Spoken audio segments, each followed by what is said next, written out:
I was a renter for a very long time. Even when I owned property, when I moved to downtown Denver, I was a renter. My landlord tried to increase my rent, and I was like, you got to be kidding me, bro. That ain't going to happen. Right? He did, by the way, because that's generally how that works. Okay.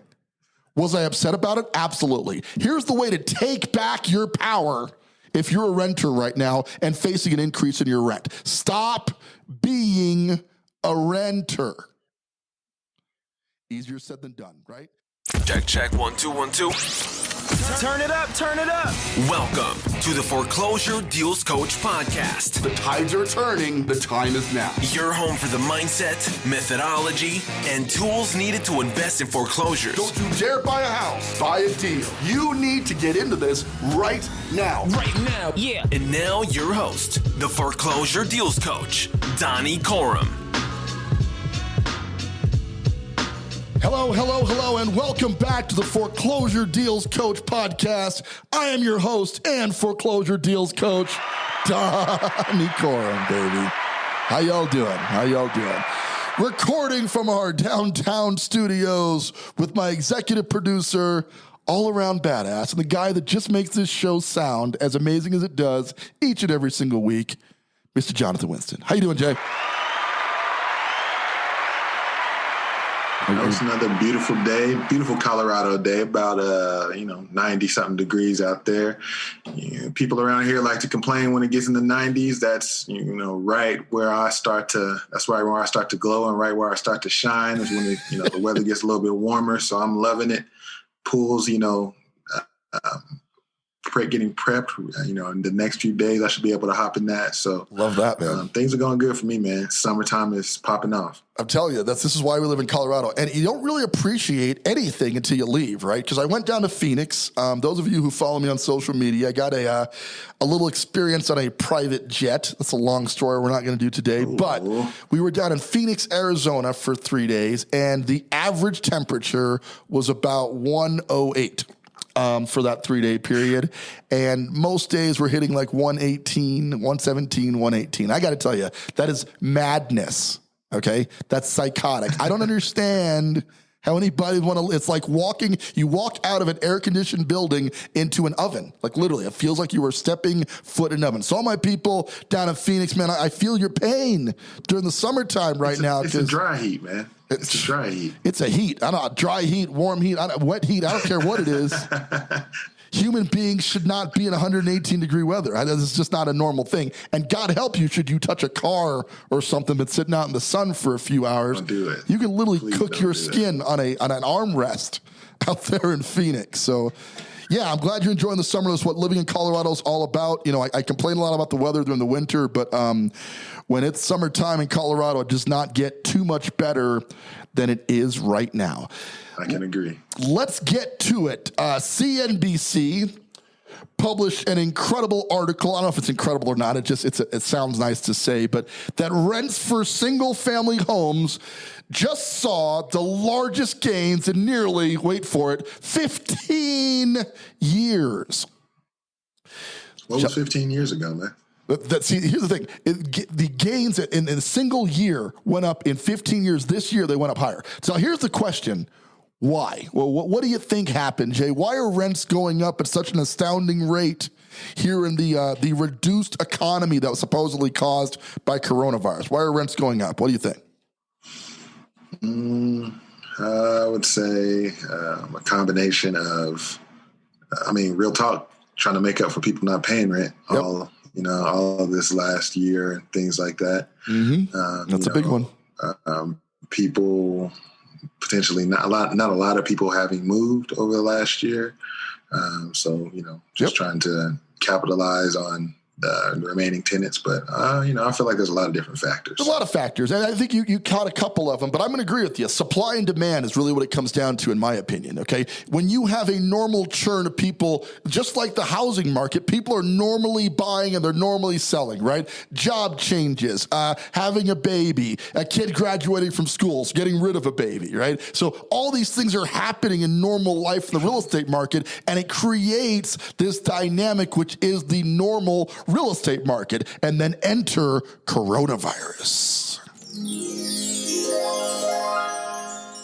been a year. I can remember when it first Can you started. remember? You want to flash back? Remember a year ago we were like, when is this going to end? Oh my God, I want to leave the house. And why are we all wearing these godforsaken masks?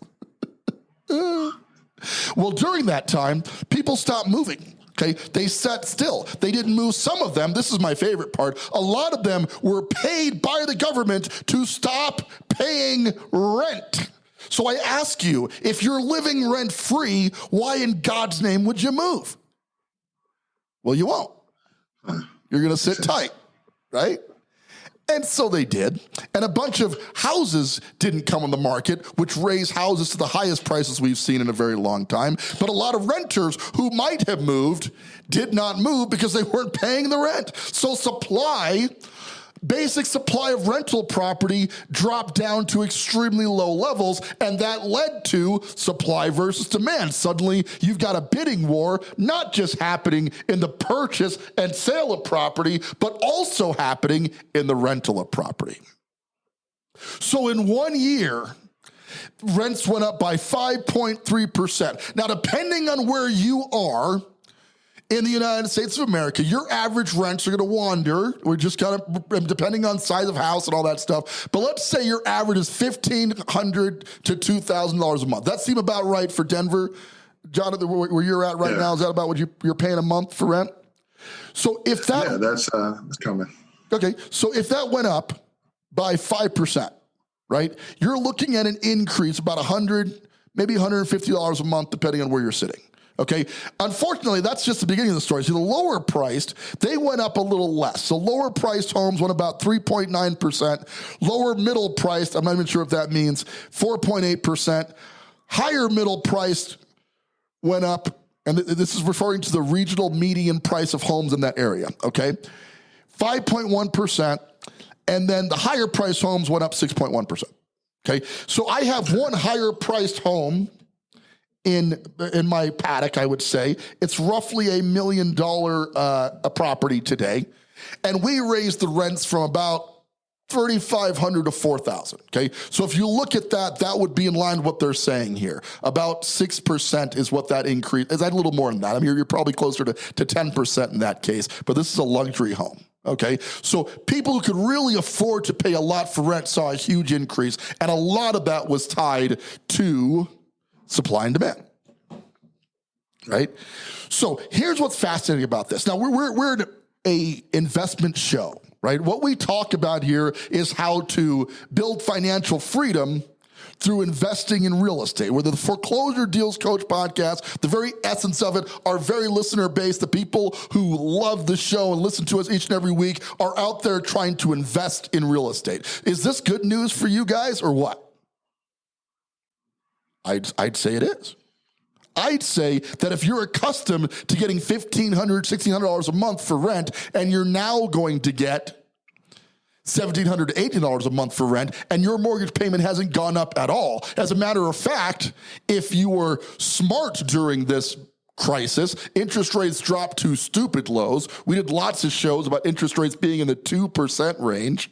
Okay, so if you refinance down to a lower rate during that time, you could increase your rental income not only by the decrease in your mortgage payment from a effective refinance to a lower rate, ideally a lower payment, but also by increasing your rents by 5 to 8%, which is what they went up across the board. Can you imagine a better time to be a real estate investor than a time when rents are at all-time highs and interest rates are at all-time lows? Can you imagine anything better than that for investors? I can't. Here's the problem. Not all of us are investors, right? Some of y'all listening to this show right now, I'm going, but bro, my rent went up by $250 a month. This is hard on my family. It's taking income out of my pocket. The greedy landlord is winning yet again. I got news for you. The greedy landlord always wins. Okay? The guys with money, in the end, always come out on top. And I was a renter for a very long time. Even when I owned property, when I moved to downtown Denver, I was a renter. My landlord tried to increase my rent, and I was like, you got to be kidding me, bro. That ain't going to happen. Right? He did, by the way, because that's generally how that works.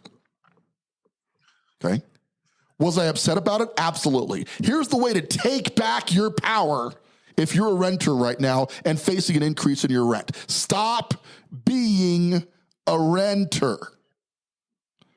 Easier said than done, right? It's just not that simple. We can't all just go out there and buy houses tomorrow, can we? No, we can't. But the idea behind this show is helping you through whatever struggles you're facing. And hopefully, as you read this article, which we're going to post to the Facebook group, we're going to post it out there so you can read it for yourself. If you don't want to become a victim to what's going to continue to be an increase in rents, then the key right now is you better start looking very carefully at buying property before this gets completely out of whack. Now, if the market's at the very tippy top, does it make sense to buy right now? That's the constant struggle we're dealing with, right? If I'm buying at the top of the market, should I be doing so? And we talk about it on the show all the time. Don't buy a house, buy a deal. A deal. Right? So if you can't buy a deal, you can't find a deal, first of all, you're not trying that hard. I'm going to tell you that right now, because there are deals in every market, everywhere, all the time. Okay? It's just a question of where those deals are located and how you're going about finding them. Okay? But if you're not looking for a deal right now, you're setting yourself up for failure. And we're talking about average gains of 5.3%. Phoenix, god awfully hot, by the way. Like I said at the opener of the show, they went up an average of 12.2%. Tucson, equally as hot and not near as cool, 10.6%. Las Vegas, 9.3%. In Atlanta, 9.1%. Okay, so all across the board, the landlord, the investor, the person who invested capital and invested a lack of comfort, took on a second mortgage, an unknown, okay, is this guy going to pay the rent? Is this guy going to trash my house? Is the market going to collapse? The guy that risked some capital on his investment future just got a 5 to 12% increase in his income for doing the exact same thing he was doing last year.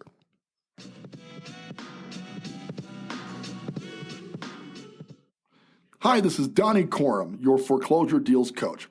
It's important to have good credit when you're buying a foreclosure. A lot of people think you can come in with bad credit, but the fact of the matter is you need pretty stable credit scores to buy a foreclosure deal. So how do you find out how to increase your credit? Well, there's tons of credit repair agencies out there and multiple formulas, but one thing we found that works is reporting your monthly rental payments to the credit bureau. We've partnered with rentreporters.com, the leading provider of adding your payment history direct from your landlord onto your credit bureau scores, and it's helping people to boost their scores up to 40 points in as little as 30 days. So to get started, I want you to head on out to www.foreclosuredealscoach.com. Now that's a messenger bot, and you're going to use the keyword rent to get more information about Rent Reporters and how you can boost your credit score by getting your rental reported to the credit bureaus. Once again, Donny Corum, your foreclosure deals coach. Check it out. Right? And I got to be honest with you, as a landlord with several properties in my roster, I'm kind of enjoying this party. Okay? And I'm going to tell you that this party is going to get worse from here because supply is not looking to change anytime soon. The issue we have at the moment is the government is still allowing a lot of people not to pay rent. Okay, people are in the spot where they can moratoriums on foreclosures and moratoriums on paying rent. A lot of places have gone back to collecting rent. Some have not. Okay, here in Colorado, we just went back to you got to pay rent less than 6 months ago, and now a lot of clients who are sitting in properties they don't want to, so they're not. They're not paying the rent. So they're sitting there, and we're buying up a whole ton of properties with what we're calling problem tenants. Okay? And problem tenants are the tenants who have decided that they really enjoyed not paying rent for that 6 to 12 month period, and they probably don't want to go back to doing that again. Right? And listen, we're all going through a bit of a financial crisis, depending on where you're at to some degree. Supply is down in certain areas. Some people have lost work. I get it. It's not the best time in the country, but I gotta be frank with you. The service, not the product you're provided, but the service you are being given to live in a property where you pay rent hasn't changed at all. There's still a roof over your head, right? The windows are still there, generally speaking, right? So that service has to be paid for, and a lot of people aren't paying for it. But in the cases where they're not, it's decreasing the supply of available rentals, and that's leading to an increase that everybody is now having to pay for. So the actions of the few end up impacting everybody. Does that seem fair? Does that seem right? It does. I mean, in a way, right? You spread it out a little bit. But I don't think it's fair that people are paying a higher price for rent because the other people aren't paying. I'm not cool with that. You know? And I got to be frank with you, I tell you it's going to get worse from here. Because the problem with pumping $1.9 trillion of the economy over and over again, reducing the supply of available rentals, okay, bidding wars, pushing prices on houses up to unprecedented numbers means the debt service on those properties that people are overpaying for is higher than ever. If they need to rent that property out or want to rent that property out, they will have to do so at a higher rate just to cover the debt service on that property. So this problem is not going to get better anytime soon. But here's the opportunity. Just like we're running comps based on sales of properties, you can now run comps on rental of property. Right there in your MLS, either you can get it yourself if you're an agent, or if you have access to an agent, they can go in and tell you what properties in your neighborhood are renting for. And if you don't have access to the MLS, there's a couple of sites out there. Rentometer comes to mind. There's a couple of places where you can go and you can see what rents in your general neighborhood are right now. Okay, and what you're going to see is exactly this trend that things are going up across the board. Okay, my advice is if you're going to lock in a lease right now, I'd lock in the longest term lease you can possibly get away with. Because a year from now, they'll be higher. A year from then, they'll be higher still. Okay, and if you have a 1-year lease, when that lease expires, I can promise you the new lease is going to come at a higher rate.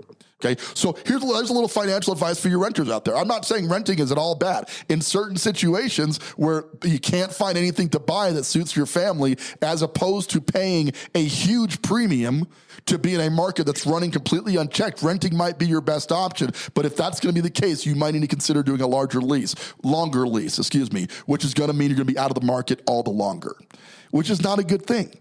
Right? So it's such a tough time right now for renters. It's such a tough time for real estate in general, whether you're a buyer or a renter. If you're a consumer of real estate right now, you're in a bad spot. And we're all consumers of real estate to some degree. It's just that some of us own the real estate we're in, and some of us are renting the real estate that we're in. And depending on which side of the equation you're on right now, you've got to start making some very interesting financial decisions. Now, here's my advice. Go buy a deal, okay? In general, set your sights on not the perfect location, not the perfect property, none of that. Get yourself out of this renter rat wheel that you're on right now and go buy something under market at a higher interest rate that you're probably comfortable with right now. Easier said than done, I get that, but if you want off this train, if you're hoping to not have rent become the reason that you're going to get bankrupted down the road, my advice is you got to buy something. You know, and I understand that people are in different stages in their life financially where that's possible and it's not possible. But the reason you're listening to this show is not for me to give you the kind advice, oh, I hope you can work it out, but rather this is do or die time right now. You have got to figure this out. You know, because not figuring it out means if rents continue to go up 5% a year, 6% a year, you multiply 3-4 years down the road, that $1,500 condo, apartment, whatever you happen to be in is now $2,000. Okay. And if you're thinking right now, well, that can't happen, the market can't support that, go talk to somebody who lives in LA right now. Chicago, New York, where a 500 square foot apartment in New York could comfortably run you $2,500 a month. Maybe $3,000. And if you can find one, you're excited to buy it. Oh my God, I can't believe I found this condo and it's only $2,800 a month. Right? That's the reality of larger markets all across the country right now. That's the reality of Denver, Colorado right now. It's super expensive to live there. So if you want to get on the other side of this, you got to find yourself a deal. And instead of being the renter, find the renter. Okay? That's the only real shot you've got of staying in front of this. is to control the money cycle here. Now, if it doesn't make sense to buy and you got to rent, you've got to do some things. Maybe you got to rent to live, to live where you're at right now, but you buy an investment property that you don't live in. Grant Cardone, the sales trainer, he argued that you should live in a rental anyway, and all of your properties that you own should be investments, right? It goes against the grain of everybody who's been in real estate for a long time, but he ain't wrong. I'm going to make the argument that he ain't wrong. There's something to be said for just buying an investment property. Whether you live in it or not is dependent on your current situation and your family dynamic. My point is you need to own something whether you live in that or not, because it's the only way to hedge it off. Okay, when we were living in our downtown Denver condo, 42 stories above downtown Denver, incredible place to live, arguably one of my favorite places to live ever, my rent was preposterous. I want to say $3,500 a month, okay? Who's going to pay that amount for rent? Well, I did. But the thing is, I had a property down here in the Springs that was cash flowing about $2,500 a month, so it offset 2/3 of my rental payment. Right, which you could do as well. You set this up correctly. You're maybe living in a rental, but you're using your rental income to pay for that rental. That's not a bad thing. You're still getting all the benefits of home ownership, even if you don't live in it. Okay, but my encouragement is to read this article that we're going to post up to the group and become very concerned as to the future of the rental market as it looks today, because it's going to get worse before it gets better. I'm not trying to frighten you. I'm trying to motivate you to act. And how do you start acting? Well, you got to buy a deal. And if you're not sure how to find a deal, fund a deal, fix the deal, or flip the deal, you might want to consider getting a professional coach. Where would we find such a person? I don't know. But you might want to consider getting a professional coach to walk you through buying your first deal. That's what I do all day long, is consult with people who aren't sure how to make the next move in a very choppy real estate market. And I advise them at an expense on how to get through that and make money in a market where everybody's saying there is no money available to be made, right? That's the gig.